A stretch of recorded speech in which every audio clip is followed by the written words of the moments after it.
خلیفۃ المسلمین امیر المؤمنین حضرت سیدنا فاروق اعظم رضی اللہ تعالیٰ عنہ، آپ کا نام عمر ہے اور آپ کی کنیت ابو حفص، لقب فاروق اعظم، والد کا نام خطاب اور والدہ کا نام عتمہ ہے۔ 8ویں پشت میں حضرت سیدنا فاروق اعظم رضی اللہ تعالیٰ عنہ کا شجرہ مبارک نبی کریم صلی اللہ تعالیٰ علیہ وسلم کے شجرے سے جا ملتا ہے۔ آپ عام فیل کے 13 سال بعد پیدا ہوئے اور آپ نے نبی کریم صلی اللہ تعالیٰ علیہ وسلم کی اعلان نبوت کے 6 سال میں اسلام قبول کیا۔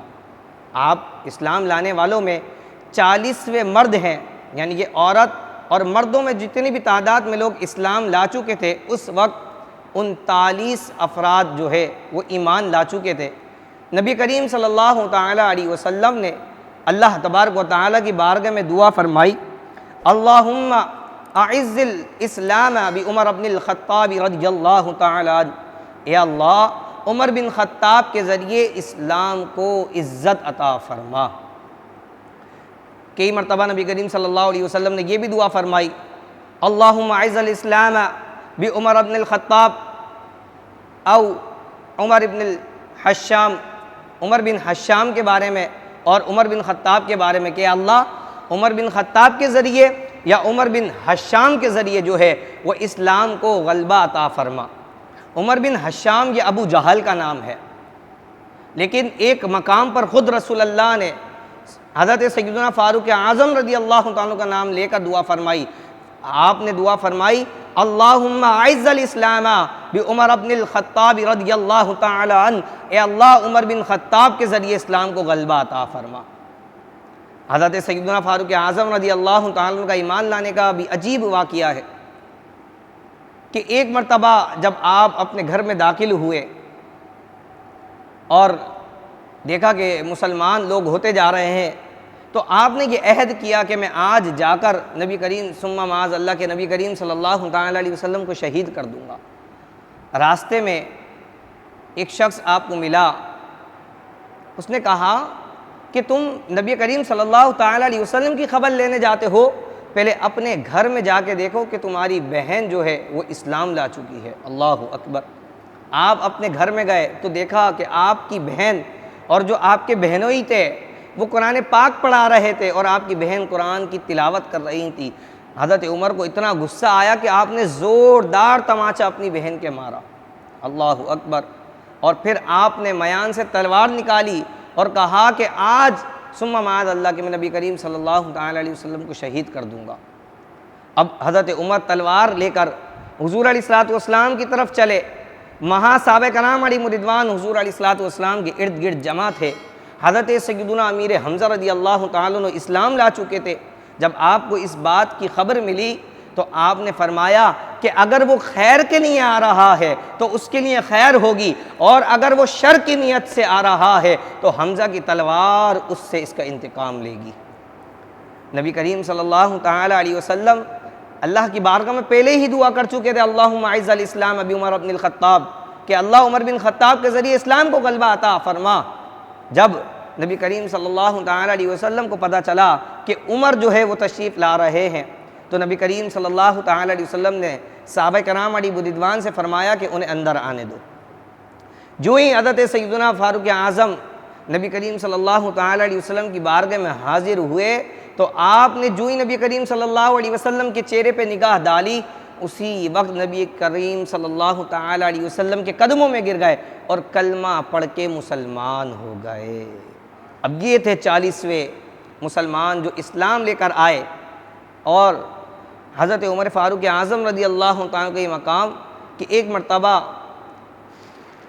حضرت علی رضی اللہ تعالیٰ سے حضرت عبداللہ بن مسعود نے پوچھا کہ بتاؤ عمر کیسے ہیں؟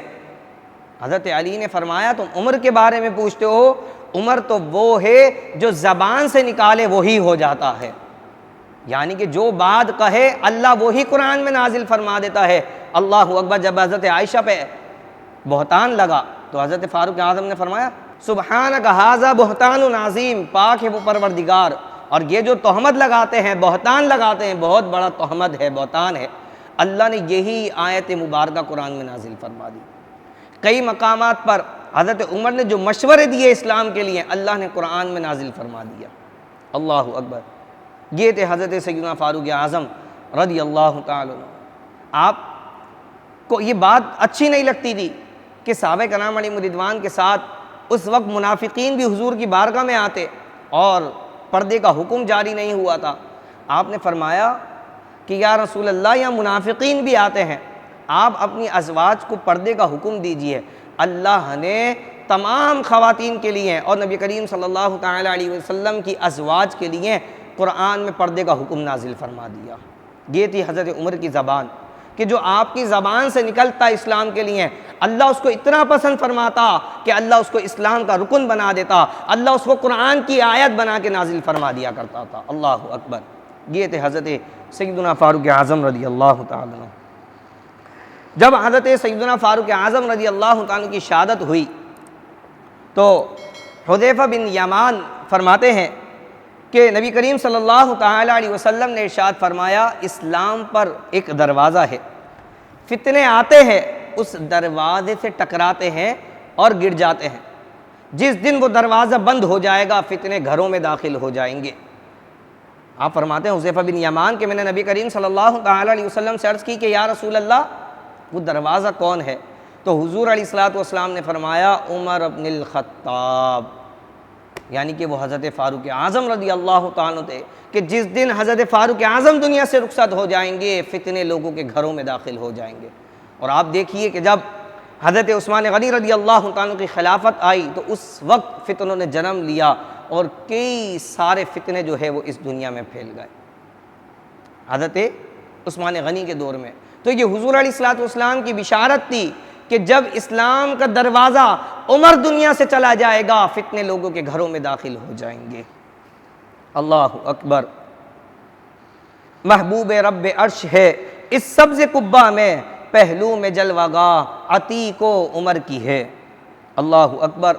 جب حضرت سیدنا فاروق اعظم رضی اللہ تعالیٰ کو جسم مبارک چرپائی پر رکھا ہوا تھا تو حضرت عبداللہ بن عباس فرماتے ہیں کہ جب حضرت عمر فاروق اعظم رضی اللہ تعالیٰ کی شہادت ہوئی اور آپ کا جسد رکھا ہوا تھا، میں آپ کے جسد خاکی کو دیکھ رہا تھا کہ اتنے میں میرے کندھے پہ کسی نے ہاتھ رکھا اور زور سے دبایا کہ یہاں تک کہ میرے دل پر اس کا اثر ہوا اور کہا کہ میں نے سنا کہ کہنے والا یہ کہہ رہا ہے دخلت انا ابو بکر و عمر، کہ میں نے نبی کریم صلی اللہ علیہ وسلم کو ہمیشہ یہ فرماتے ہوئے سنا ذہبت انا ابو بکر و عمر، دخلت انا ابو بکر و عمر، ذہبت انا ابو بکر و عمر، کہ میں گیا ابو بکر گئے عمر بھی گیا، میں آیا عمر گیا عمر بھی آیا ابو بکر بھی آیا۔ فرماتے ہیں حضرت عبداللہ ابن عباس کہ میں نے جب پیچھے مڑ کر دیکھا کہ یہ کون کہہ رہا ہے، فرمایا میں نے دیکھا کہ حضرت علی یہ جملے فرما رہے ہیں۔ اللہ اکبر۔ حضرت علی حضرت فاروق اعظم رضی اللہ تعالیٰ کے بارے میں یہ فرما رہے ہیں کہ میں نے نبی کریم صلی اللہ تعالیٰ علیہ وسلم کو یہ فرماتے ہوئے سنا۔ کیا مقام اور مرتبہ ہوگا آپ اندازہ کیجئے۔ آج لوگ حضرت علی کو شیخین پر فضیلت دیتے ہیں کہ حضرت علی کا مقام و مرتبہ زیادہ بڑا ہے۔ آپ اندازہ کیجئے جو شہنشاہ ولایت اللہ نے تمام ولایت کا مرکز حضرت علی کو بنایا، وہ علی جس کے ہاتھ میں اپنا ہاتھ دے اس کا مقام و مرتبہ کتنا بڑا ہوگا۔ اللہ اکبر۔ حضرت علی فرماتے ہیں کہ جس نے مجھے شیخین پر فضیلت دی تو وہ اس کو میں 80 کوڑے لگاؤں گا، اس کو میں جھوٹ کہنے کے اوپر جھوٹ کی سزا دوں گا اور میں اس کو 80 کوڑے جو ہے وہ لگاؤں گا، مفتری کی سزا دوں گا۔